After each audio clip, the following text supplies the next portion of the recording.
Donc on va démarrer avec l'image qui est dans le dossier ici. D'abord je vais aller voir ici le dossier Kinnar.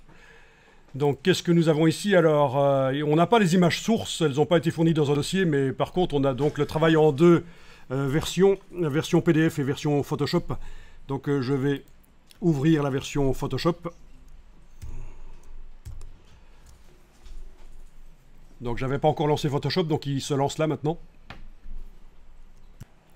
Donc il est probable que vous ayez un message non-concordance des profils incorporés. Vous confirmez ou vous n'avez pas le message? Pas encore. Donc vous n'avez pas eu le message, c'est parfait. Moi j'ai fait en sorte ici, à partir de maintenant, en fait, pour la démonstration, j'ai fait en sorte que le message apparaisse parce que ça peut arriver chez certains parmi vous que ce message apparaisse non-concordance des profils colorimétriques. Ça veut dire quoi? Mais ça veut dire que l'image, dans l'image, il y a une indication, dans les métadonnées de l'image, en fait, une partie, le plus gros de l'image, c'est des pixels, mais il y a une partie qui démarre le fichier qu'on appelle les métadonnées, et dans les métadonnées, il y a une indication pour quel matériel cette image a-t-elle été faite. Et ça a été fait pour du matériel sRGB, c'est ce qui est indiqué ici, incorporé sRGB. Donc c'est le matériel bas de gamme. Quand vous achetez un moniteur pour faire du secrétariat dans un supermarché, c'est un moniteur de type sRGB, standard RGB. Pas très performant pour un graphiste, ça n'affiche pas assez de couleurs, mais pour faire du secrétariat, c'est suffisant. Et cette image a été préparée pour du matériel sRGB, c'est-à-dire qu'elle a été optimisée par le créateur de l'image pour qu'elle s'affiche avec les couleurs les plus bonnes possibles sur le moniteur. Alors c'est quoi les bonnes couleurs? Ça ne veut pas dire que c'est des couleurs jolies, ça veut dire que c'est les couleurs que le créateur de l'image a choisies. S'il a choisi des couleurs foireuses, moches, on doit voir sur le moniteur des couleurs foireuses, moches.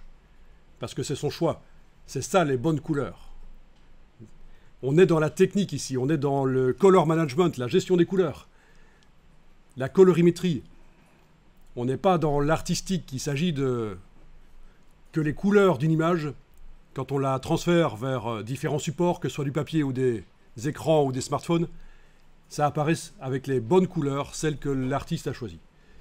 Donc, il se trouve que mon Photoshop est réglé pour travailler des images qui peuvent contenir davantage de couleurs différentes. Adobe RGB.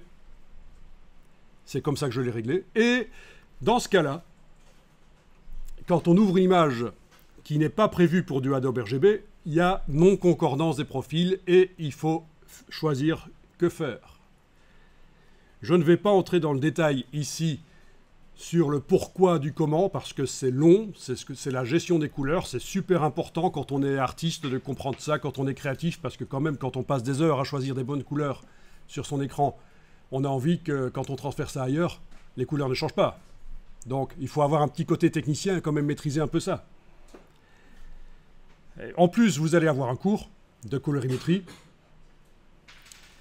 Et voilà, j'ai pas le temps de vous expliquer tout maintenant, mais je vous explique le minimum. Dans ce cas-là, parmi les trois options qui sont là, l'option qu'il convient de choisir, c'est préférer le profil incorporé. C'est la moins mauvaise des options. Ça veut dire que malgré que mon Photoshop est réglé pour que quand je crée des images, elles soient prévues pour du matériel Adobe RGB,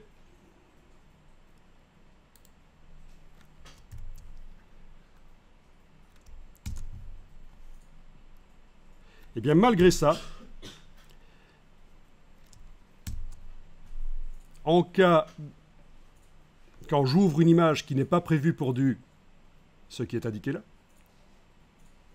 il me donne le choix, et c'est ce que j'ai vu, les trois options. Voilà.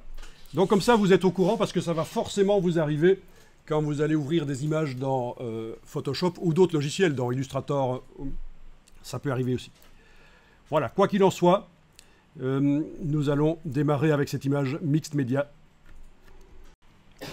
Alors ici, je suis sur un Mac, je vais devoir enfoncer la touche F pour que l'image aille sur tout l'écran. Et vous êtes sur des PC actuellement, vous ne faites rien pour l'instant. Donc j'enfonce la touche F sur le clavier, voilà. Comme ça, l'image est maintenant entourée de gris. Je ne vois plus le gestionnaire de fichiers du Mac qui était là en arrière-plan jusqu'à présent. Alors là, je vais enfoncer la barre d'espacement sur le clavier, c'est le raccourci de la main. Barre d'espacement, je la garde enfoncée et je peux bouger l'image. Essayez de le faire là sur le PC. Donc vous gardez la barre d'espacement enfoncée et avec le bouton de la souris enfoncé, vous bougez. Est-ce que ça fonctionne? Parfait. Parce que parfois ça ne fonctionne pas sur les PC, il faut enfoncer la touche F malgré tout sur les PC. Mais là, visiblement, directement ça fonctionne, c'est parfait. Alors on va faire apparaître la palette des calques. Vous allez dans le menu Fenêtre, Calque. Donc toutes les palettes sont dans le menu Fenêtre par ordre alphabétique. Donc la palette des calques chez vous, il est possible qu'elle apparaisse comme ça sur le côté. Vous allez devoir cliquer et la détacher, c'est mieux, en prenant son nom ici. Cliquer, glisser. Cliquer, glisser, ça veut dire on enfonce le bouton à la souris, on garde enfoncé et on bouge la souris. Voilà, c'est des termes là. C'est le click and drag en anglais. Bien. Alors, vous avez peut-être des vignettes plus petites que celles que j'ai là. Vous allez pouvoir modifier la taille des vignettes. Vous allez dans le menu de la palette des calques, ici. Vous allez jusque Options de panneau. Et vous choisissez une taille de vignette plus grande que celle qui est proposée. Et vous pouvez, au passage, cliquer sur Limite du calque. Comme ça, les vignettes vont mieux montrer le contenu du calque. Donc les calques, c'est des niveaux de construction. C'est ce qui permet de faire des montages comme ceci qui ressemblent assez fort à un collage photo, comme on le fait depuis le XXe siècle.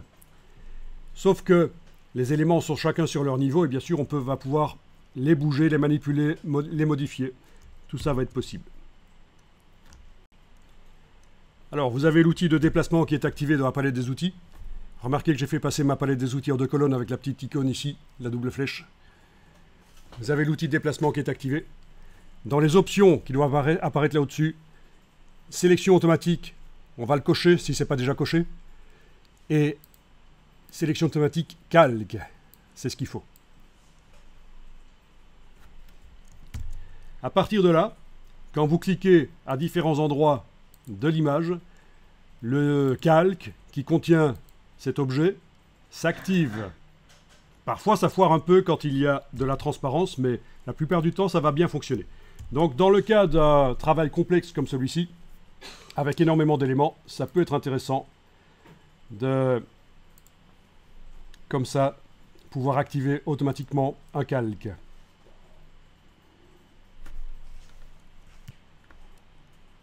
Alors, Alt roulette pour zoomer en avant, barre d'espacement pour faire voyager. Donc, une caractéristique des travaux mixed média ici, c'est que il y a des effets graphiques qui ne sont pas toujours considérés comme étant très propres, en général, dans le monde de l'infographie. Ils sont un peu, parfois, mal faits, les effets graphiques. Les sélections, quand on enlève le décor autour d'un sujet, d'un objet, c'est pas toujours très bien fait. Il y a des effets de griffonnage, pardon. C'est le genre qui est comme ça, en fait. Hein.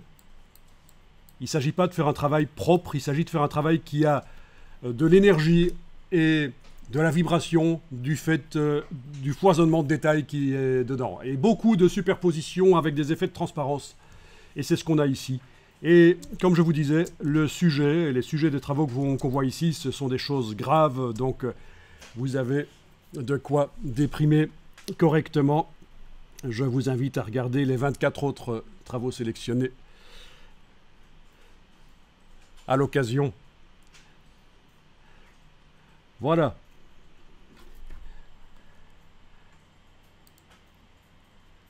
Alors voyons un peu différentes choses qui se trouvent ici. Donc avec l'outil de déplacement réglé en sélection automatique du calque, essayez de cliquer sur le papier journal ici. Donc on remarque quelque chose avec ce journal, c'est qu'il y a de la transparence à certains endroits. Visiblement, ce qui est foncé sur le papier journal est devenu transparent. Et donc ça, c'est certainement grâce au mode de fusion. Donc dans la palette des calques, le mode de fusion qu'on appelle aussi les modes de dessin. Dans la palette des calques, le journal, il est là. Et au-dessus ici, on vous indique le mode de fusion. Actuellement, c'est couleur plus claire. Vous pouvez entrer dans le menu et voyager pour changer. Et si vous allez tout au-dessus, le mode normal, en principe, le journal, il est opaque. Normal, 100%, il est opaque.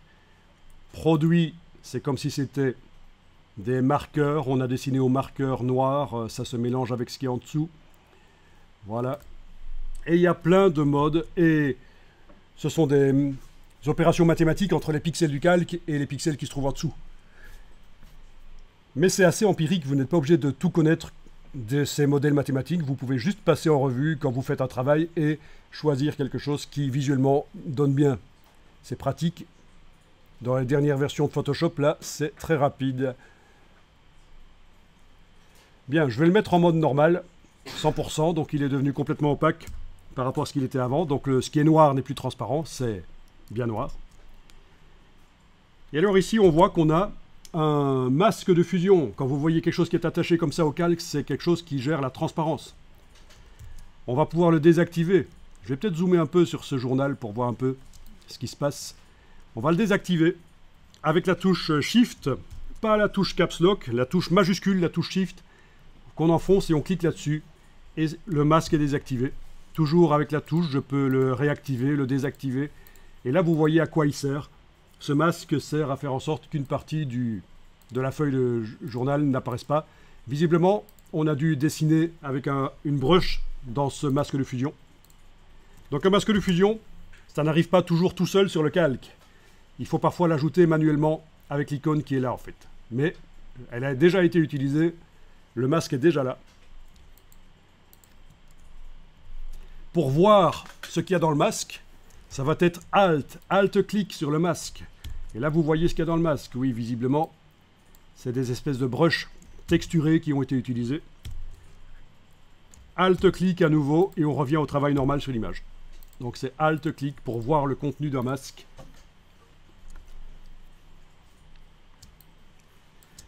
Autre astuce, on peut voir le calque sans les autres, rapidement, avec Alt-clic sur l'œil. Voilà, on ne voit que ce calque-là.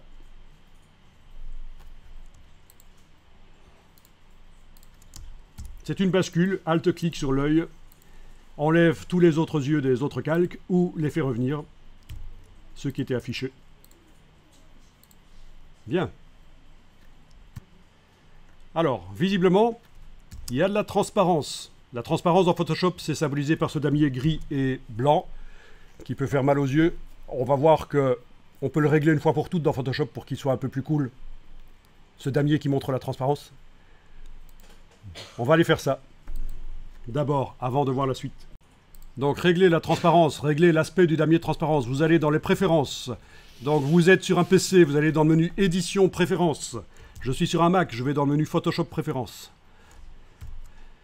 Et sur PC, dans Édition, Préférences, vous avez quelque chose qui s'appelle Transparence et couleurs non imprimables. Là-dedans, vous allez choisir Grille espacée, couleur moyenne, et derrière, là, vous devriez normalement déjà voir que ça se modifie. On est d'accord? Parfait.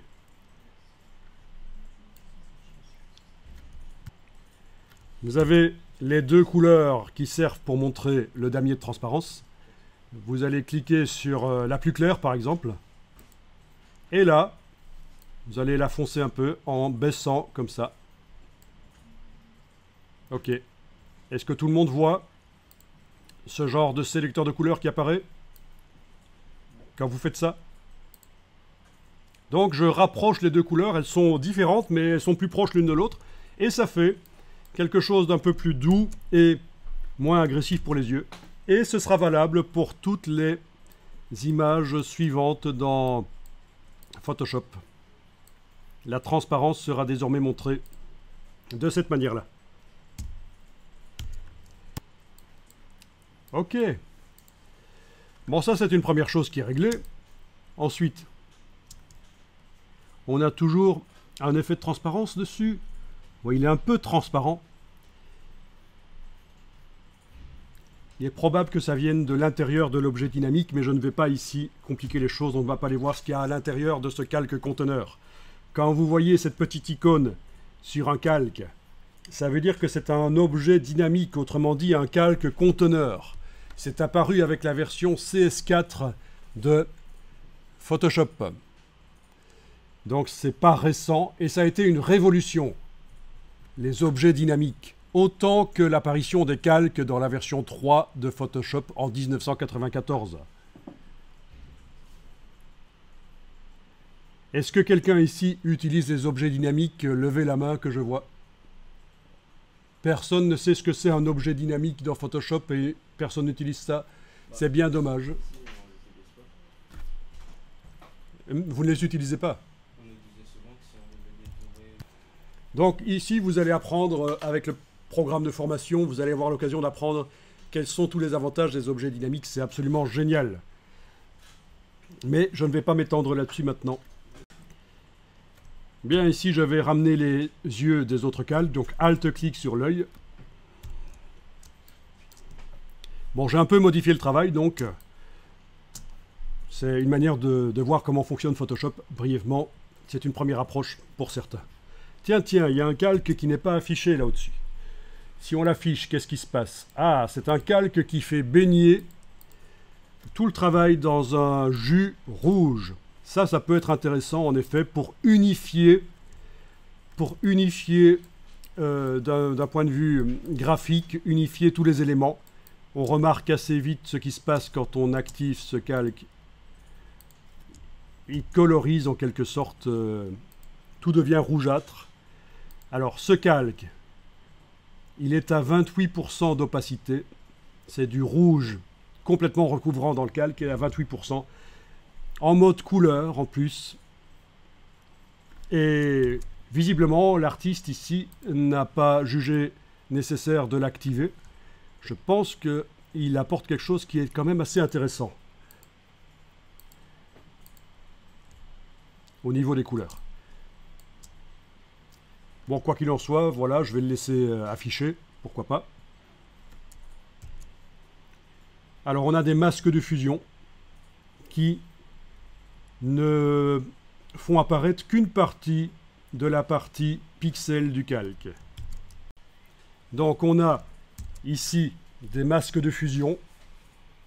Alors, où se trouve ce calque dans le travail? C'est très facile, il suffit de faire clignoter l'œil comme ça et ça va se voir dans le travail où il est. Évidemment, il faut que je vois tout le travail, donc Alt roulette, barre d'espacement. Voilà, c'est là au-dessus. Et l'autre, qui est juste en dessous, c'est celui-là, évidemment. Donc voilà, la totalité de l'image est dans le trucage photo, mais on ne fait apparaître qu'une partie. Donc on n'a pas effacé des pixels, on les a masqués grâce au masque de fusion.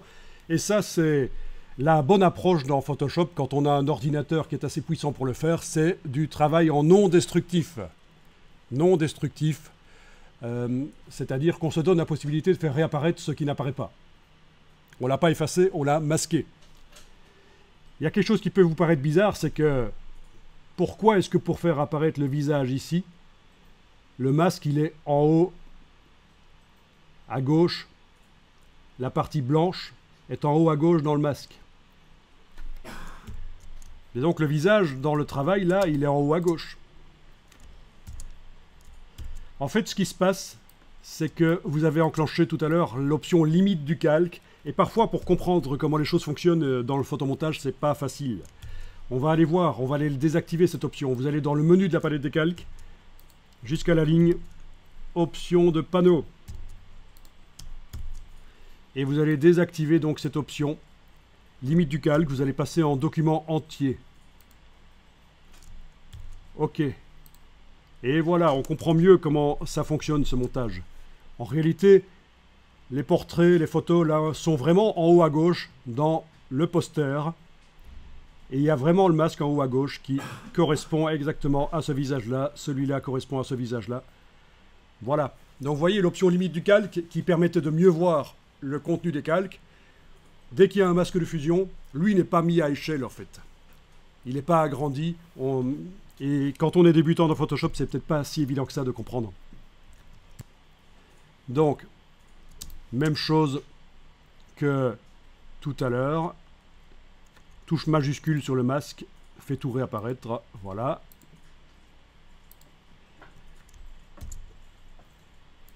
Il faut, si on veut modifier le masque, travailler sur lui. Il faut qu'il soit encadré. Allez-y, encadrez le masque. On va travailler au pinceau dedans. N'hésitez pas bien sûr à zoomer. Je vois trop souvent des gens qui ne zooment pas et qui sont comme des bossus à 10 cm de leur écran. C'est nul.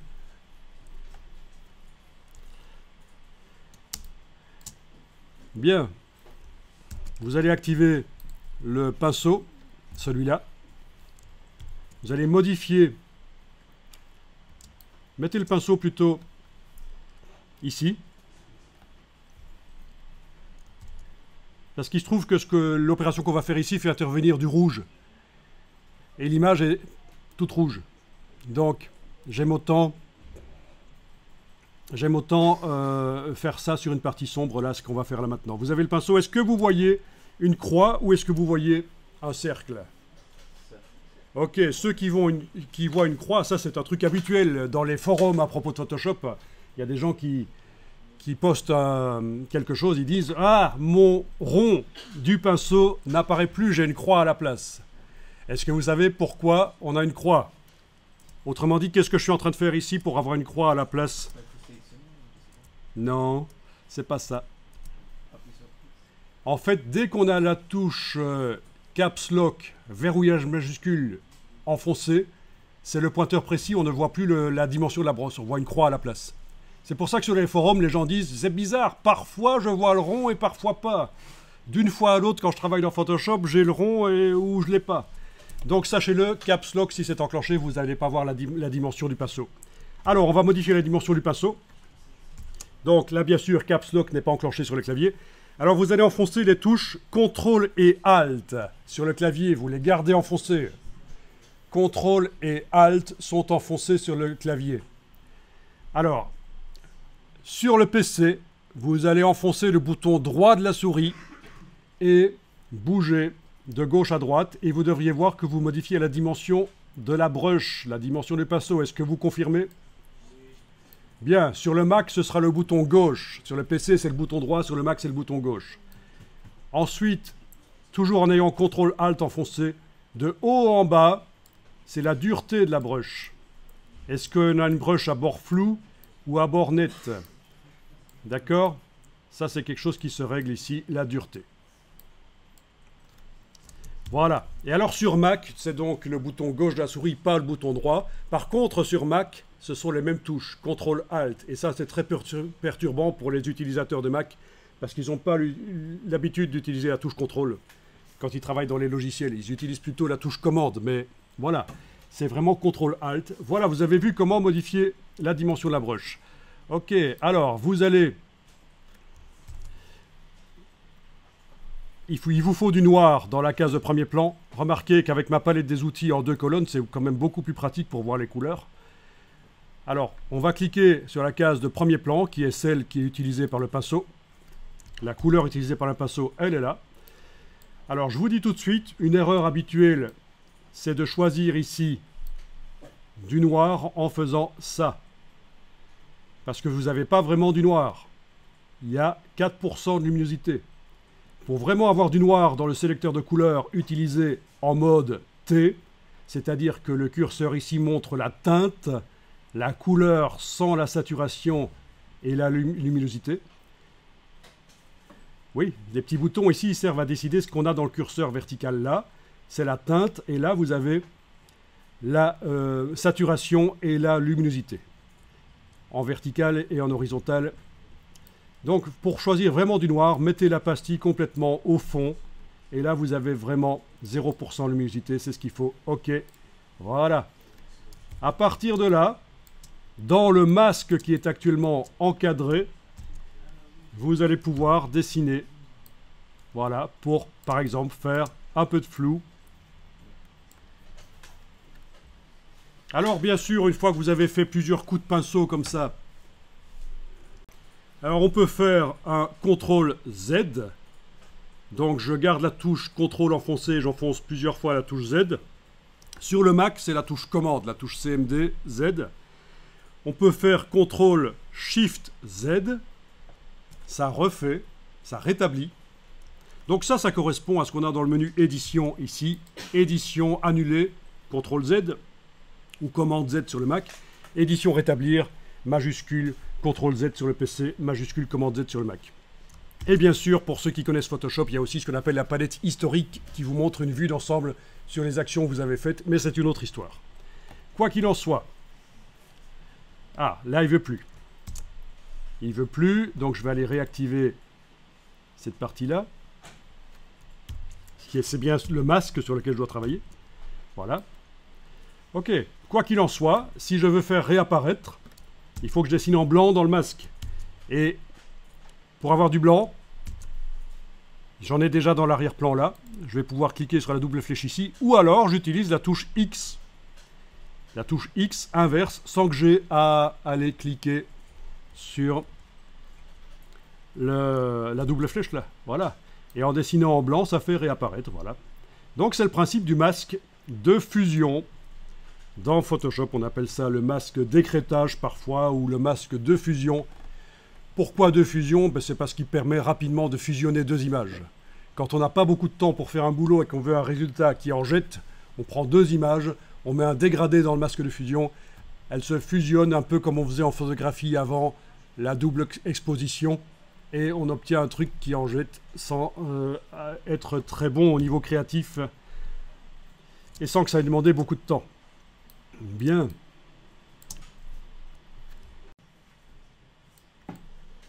Donc c'est un travail qui est assez intéressant et différent de ceux que j'ai analysés précédemment parce que ici, il y a eu un usage assez intensif des masques de fusion. Dans les travaux que j'ai analysés précédemment, les travaux mixtes médias, souvent les objets, les sujets étaient directement entourés de transparence. On avait fait un travail de suppression du décor dans l'image de l'objet ou du sujet, et on l'avait amené uniquement le sujet entouré de transparence dans Photoshop, donc il n'y avait pas de masque de fusion. Ici, il y a pas mal un usage assez intensif de masque de fusion. Bien. Alors, je vais juste tester ici quelque chose. Bien, alors testons un peu si on veut changer la couleur. Eh bien, je remarque en fait que la couleur rouge vient principalement du calque 3 qui est tout en bas.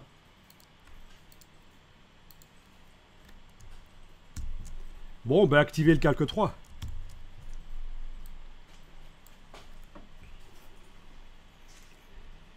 Alors, plutôt que de remplir avec une autre couleur, je vais modifier celle-là. Et je vais la modifier de manière destructive. Parce qu'en fait, il n'y a pas beaucoup de détails. Ben, il n'y a pas de détails en fait, c'est juste un aplat rouge. Donc je ne vais pas utiliser ce qu'on appelle un calque de réglage. Les calques de réglage, est-ce qu'on en a ailleurs dans le travail ici? Oui, non, pas ça.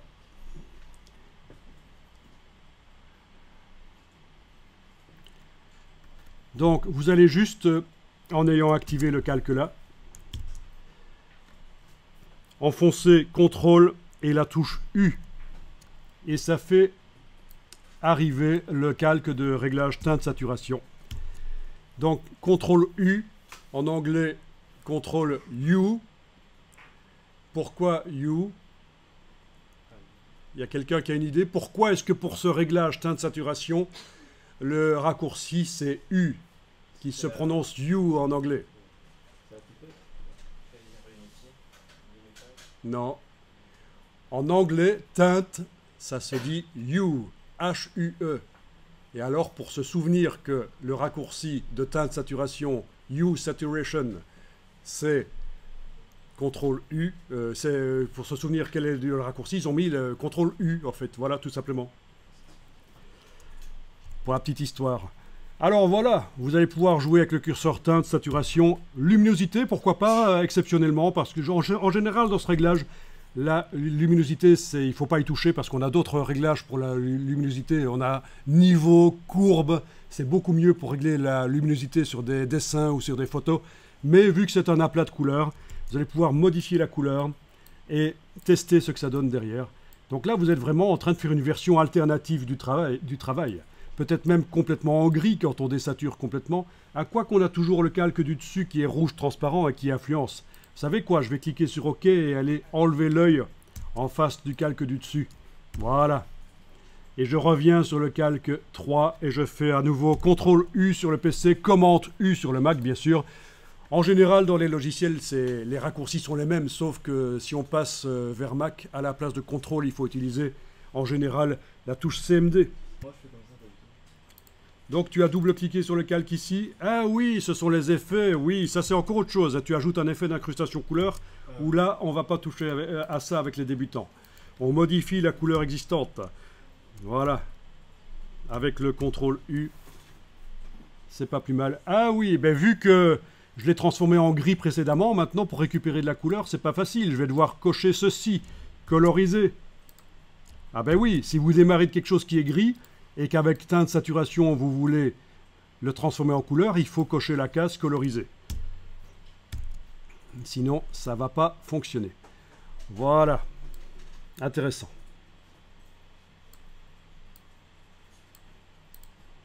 Bon, ben, il n'est pas interdit d'aller tester autre chose sur cette fois-ci un dessin ou une photo. Alors, avec l'outil de déplacement, je vais aller cliquer ici, là-dessus. Comment est-ce qu'il s'appelle encore? C'est Michael quelque chose, non? Vous connaissez pas? Il est très connu, hein? Il a fait des films qui ont fait scandale, des documentaires. Oui, Michael Moore, qui a été connu pour son documentaire sur les attentats, les attentats à Columbine. Oui, les fusillades, voilà. Ok, donc, son calque ici est activé.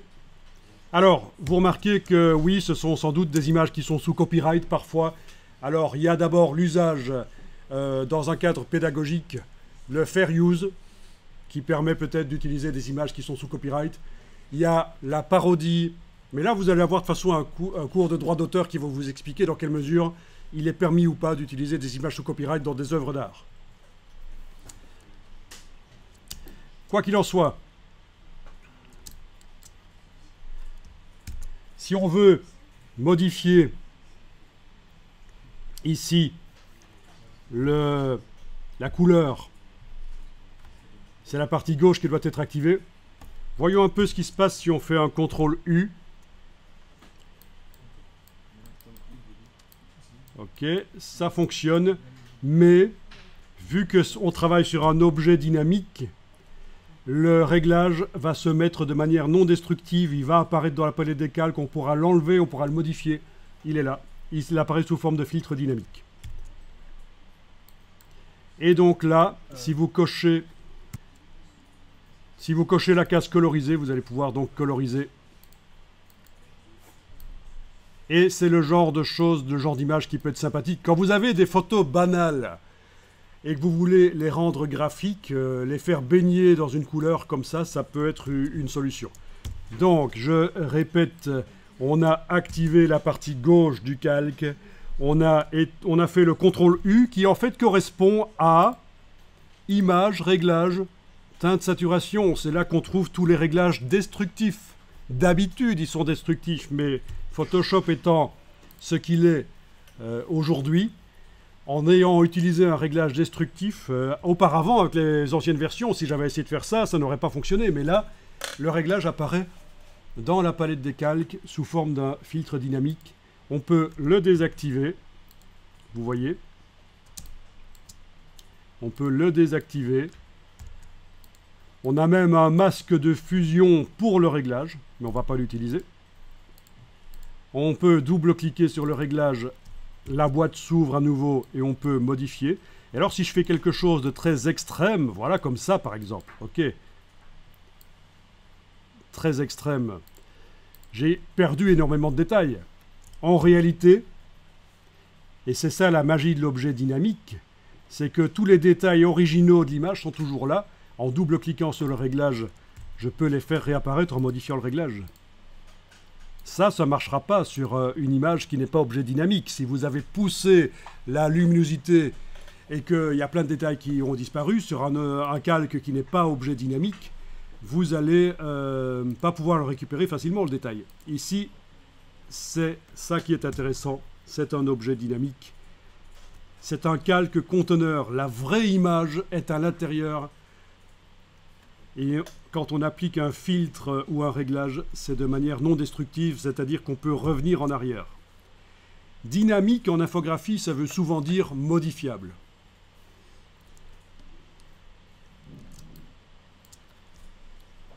Bien. Alors, on va enregistrer le fichier. D'abord, j'aimerais quand même aller voir quelle est la précision de ce fichier, parce qu'il m'a l'air assez costaud. Menu image, taille de l'image. Donc, généralement, oui, il était conseillé pour les travaux mix média que le minimum en largeur et en hauteur soit 5000 pixels. Ce qui fait quand même 25 millions de pixels. Ici, on est à 30 millions de pixels. 5000 fois 6000, ça fait 30 millions. Donc, c'est beaucoup. Alors, qui a dit 300 ? Ah, la résolution est à 300, mais ça n'a strictement aucune importance, on vous l'a dit tout à l'heure. Ah oui, la preuve. Allez-y, allez dans le menu Image, taille de l'image. Ah, si on l'imprime au départ de Photoshop, ça a de l'importance, mais si c'est pour le mettre après ailleurs, dans une mise en page, ça n'a pas d'importance. Donc, vous êtes dans Image, taille de l'image. Décochez le moteur de multiplication et de division du nombre de pixels, le rééchantillonnage. Mais après, ça n'aura pas d'impact du coup sur la taille si on change. Alors, à la place de pixels, mettez-vous en centimètres. Qu'est-ce qui est indiqué ici? Pourcent. Mettez des centimètres. Donc, cette image a une résolution, une densité de pixels de 300 pixels par pouce. Elle peut être imprimée correctement chez un imprimeur à 42 cm sur 50. Si on l'imprime plus grande, ça commence à devenir flou. C'est pas toujours très grave que ce soit flou. C'est parfois même mieux, dans une certaine mesure, mais je ne vais pas entrer dans les détails techniques du tramage de l'imprimeur.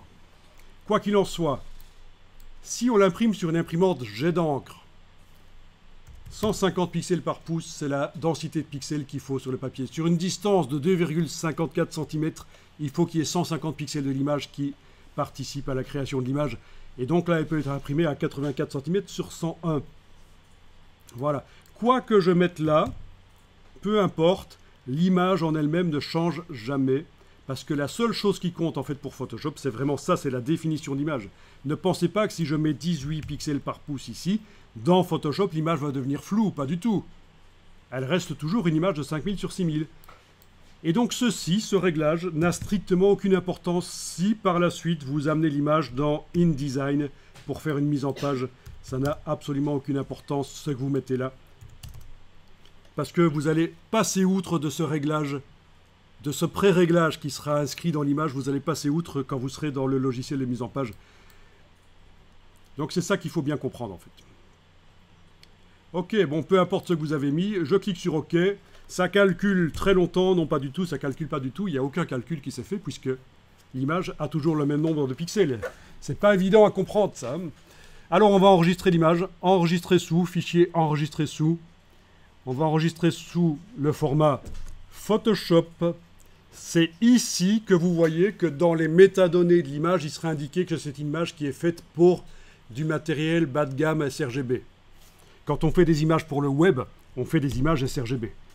Je vais changer le nom ici de l'image rapidement. Voilà, je vais dire retoucher. Voilà, j'enregistre. Vous avez une boîte ici, maximiser la compatibilité. Vous cliquez sur OK. Voilà. Excellent.